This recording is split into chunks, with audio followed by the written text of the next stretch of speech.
স্বাগতম জানাচ্ছি jQueryর আরও একটি নতুন পর্বে। এই পর্বে আমরা জানবো হচ্ছে jQuery সিনট্যাক্স সম্পর্কে, এবং jQuery সিনট্যাক্স জানার পাশাপাশি আমরা একটা ট্যাগ, ক্লাস এবং আইডিকে jQueryর সাহায্যে কী করে ডিফাইন করা হয়, অর্থাৎ কী করে সিলেক্ট করতে হয় তা আমরা দেখব। jQuery সিনট্যাক্সটা হচ্ছে একদম ইজি। jQuery মৌলিক সিনট্যাক্স হচ্ছে এটা, একটু খেয়াল করুন, $সাইন, তারপর দিতে হবে সিলেক্টর, এরপর অ্যাকশন। সিলেক্টর এবং অ্যাকশন মানে কি বোঝাচ্ছে আসলে দেখুন, $সাইন দিয়ে যে ট্যাগকে আমরা সিলেক্ট করব, ক্লাস সিলেক্ট করব, HTML ট্যাগ সিলেক্ট করব নাকি আইডি সিলেক্ট করব, তা আমরা এখানে কি ভিতরে ডিফাইন করে দিব সিলেক্টরের মধ্যে। অ্যান্ড ডটের পর অ্যাকশন। অ্যাকশন মানে হচ্ছে কি কাজ করবে তা আমরা ডিফাইন করে দিব। ডট দেওয়ার পর অ্যাকশন, ক্লিক করলে কাজ করবে নাকি অন ক্লিক করলে কাজ করবে নাকি ডবল ক্লিক করলে কাজ করবে, সেটা আমরা কি করে দিব, ডিফাইন করে দিব। অ্যান্ড দেন এখানে আরেকটু এক্সপ্লেন করে বোঝানো হয়েছে। দেখুন, $চিহ্নের মাধ্যমে jQueryকে বোঝায়, কেননা jQueryর সংক্ষিপ্ত রূপ হচ্ছে $, এবং যে কোনো এলিমেন্ট নির্বাচন করার জন্য এর পূর্বে $চিহ্ন ব্যবহার করতে হবে। এবং সিলেক্টর দ্বারা HTML এলিমেন্টকে বোঝায় যাকে jQuery খুঁজে বের করবে, এবং অ্যাকশন দ্বারা jQueryর বিভিন্ন মেথডকে বোঝায় যার মাধ্যমে নির্দিষ্ট কার্য সম্পাদন করা যায়। তাহলে আমরা এখন কোডিংয়ের মাধ্যমে দেখব। আর একটা বিষয় ক্লিয়ার করে নিই, $সাইন হচ্ছে jQueryর সংক্ষিপ্ত রূপ, কিন্তু এখানে $সাইন না দিয়ে আমরা jQueryও লিখতে পারি। $সাইনের বদলে কি লিখতে পারি, jQuery, সরাসরি jQuery লিখলেও কাজ করবে। এন্টার দিলাম, ব্যাক স্পেস দিলাম, ব্যাক স্পেস দিয়ে আমাদের HTML ফর্মে চলে আসলাম। দেন এখানে আগের মতো jQueryটা কানেক্ট করা আছে এবং স্ক্রিপ্ট ট্যাগ নেওয়া আছে, আগের ট্যাক্সটাই আছে, এই পূর্বের টিউটোরিয়ালের ট্যাক্সটাই আছে। এখানে ক্লিক করলে কোনো কাজ করতেছে না। এখন আমরা দেখব, এখানে দেখুন দুইটা পি ট্যাগ নেওয়া আছে, একটা পি ট্যাগ নিব আমরা, আর একটা ক্লাস নিব, আর একটা আইডি নিব। তাহলে এখানে লিখব হচ্ছে h3 একটা ট্যাগ নিলাম, এখানে লিখলাম হচ্ছে আই এম নো, আচ্ছা এখানে লিখব হচ্ছে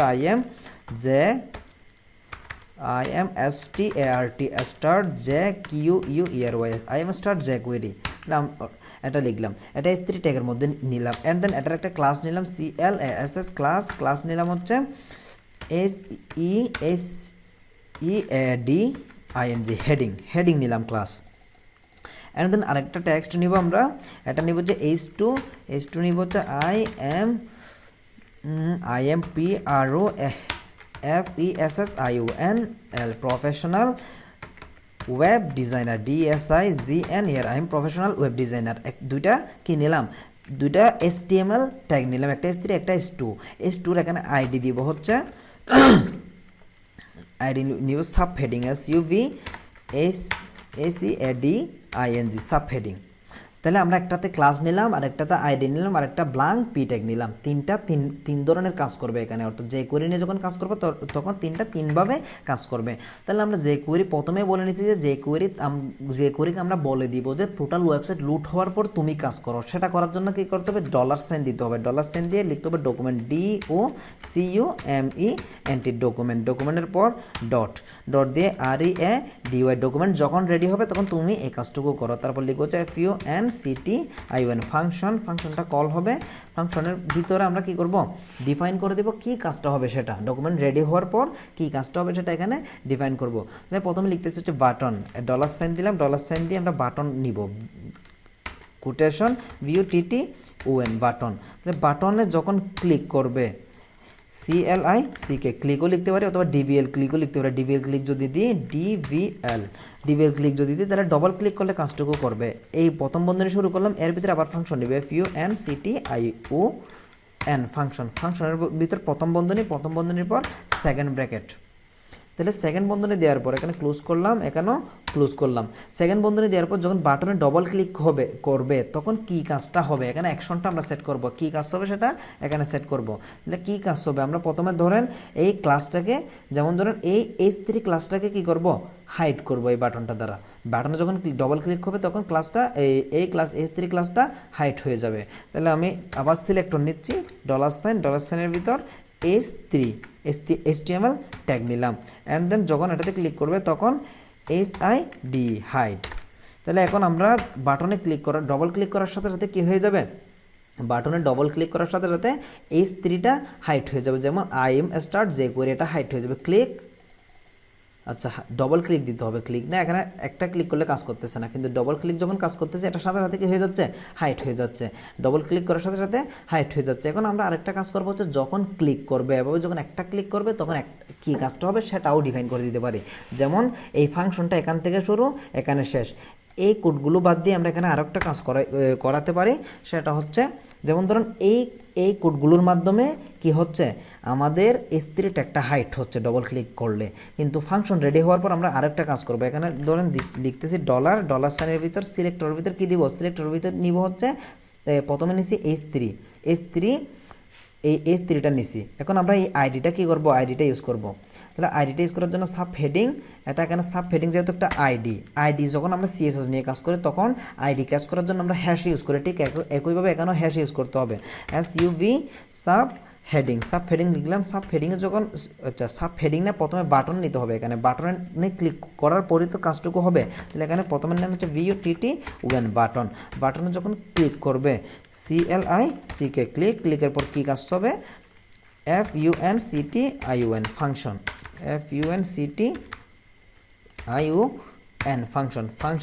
ফাংশনের পর থার্ড ব্র্যাকেট দিব। তাহলে বাটনে যখন একটা ক্লিক করবে তখন কী কাজটা হবে সেটা ডিফাইন করব। ডিফাইন করার জন্য এখানে ডলারের পর আমরা আইডিটা ক্যাচ করব, হ্যাশ দিলাম, হ্যাশ দেওয়ার পর SUV সাব হেডিং লিখলাম। সাব হেডিংটাকে কী করব, টগল করব, TOGGLE টগল মানে কি একবার ক্লিক করলে হাইট হবে, একবার ক্লিক করলে শো হবে। Refresh, height show double click করলে কিন্তু এখন আর কাজ করবে না, কারণ ডবল ক্লিকের সময়টা আমরা দিচ্ছি না। এখন আমরা আরেকটা কাজ করব, সেটা হচ্ছে এখানে বাটন দুইটা তৈরি করব, একটা বাটন অ্যান্ড দেন আরেকটা বাটন। একটা বাটনের নাম দিব হচ্ছে ক্লিক, ইংলিশে লিখতেছি CLICK ক্লিক। এরপর আরেকটা বাটনের নাম দিব হচ্ছে ডবল ক্লিক, এখানে লিখবো হচ্ছে DVLCLICK double click. And then এগুলোর আইডি ডিফাইন করে দিব আমরা। আইডি কেন দিচ্ছি, আইডি দেওয়ার মূল কারণ হচ্ছে দুইটা বাটন যাতে আমরা স্পেসিফিকলি চিহ্নিত করতে পারি কোন বাটনটায় ক্লিক করলে কোন কাজটা হবে, নাহলে দুইটা বাটনে ক্লিক করলে সেম কাজটাই হবে। এজন্য আইডি নিলাম একটা, আইডি প্রথমটার নাম দিব হচ্ছে BTN1 অ্যান্ড এর পরটার নাম দিব হচ্ছে BTN2। তাহলে এখন আমরা ডিফাইন করে দিব যে BTN1-এ ক্লিক করলে একটা কাজ হবে, BTN2-তে ক্লিক করলে আরেকটা কাজ হবে। তাহলে প্রথমটা দেখুন, প্রথমটা এই বাটনটা, তাহলে এখানে আমরা দিব হচ্ছে BTN1 হ্যাশ। যখন BTN1-এ ক্লিক করবে, যখন BTN1-এ ডবল ক্লিক করবে তখন কি কাজটুকু হবে, BTN1-এ যখন ডবল ক্লিক করবে তখন S3টাকে হাইড করবে সে। আবার এটার নাম দিব হচ্ছে BTN2, এখানে হ্যাশ দিতে হবে, হ্যাশ BTN2 সিনট্যাক্স এবং অন্যান্য বিশেষ এই কারণে আমাদেরকে অনেকগুলো কাজ দেখিয়ে দিচ্ছে যা আমরা উদাহরণস্বরূপ বেস করতেছি। এগুলো নিয়ে নেক্সটে আমরা আরও আলোচনা করব। দেন BTN2-তে যখন ক্লিক করবে তখন সাব হেডিংটা টগল করবে। এখন রিফ্রেশ দিচ্ছি, টগল এবং ক্লিক এখন বুঝবো। ক্লিক করলাম, ডবল ক্লিক, প্রথমটাতে যখন ক্লিক, এখানে যখন প্রথমটাতে ডবল ক্লিক, সেকেন্ডটাতে ক্লিক। আচ্ছা, আমরা কাজটুকু উল্টো করে ফেলছি, সমস্যা নাই।